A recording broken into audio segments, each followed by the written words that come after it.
Yeah? I want to give you that mind so that you may also think that way.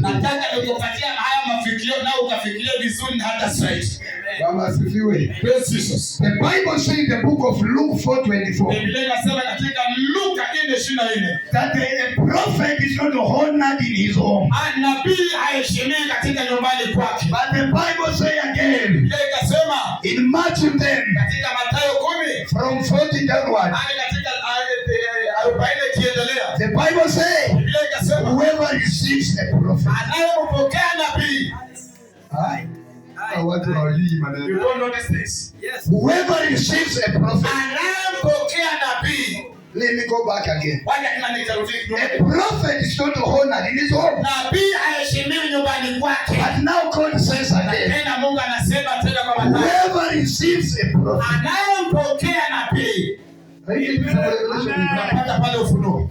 A prophet is not honored in his home. But whoever receives a prophet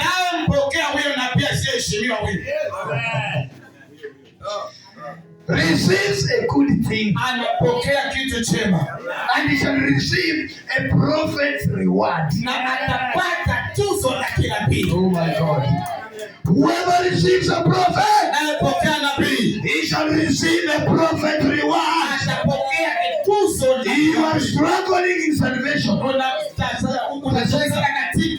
because you don't know how to receive your prophet.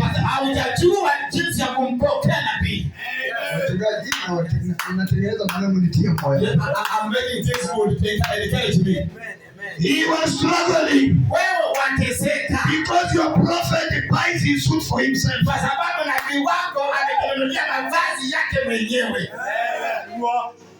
Am I talking to somebody? How can you go and prepare good kitenge as a woman? And your mother, the wife of a pastor, is putting on mutumba. And you are here saying, I receive. I am telling you, you need to wake up in your mind.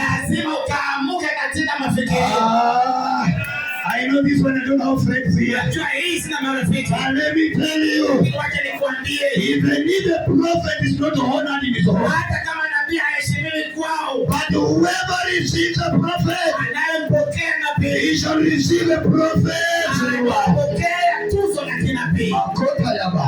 The prophet of God, they are known by God.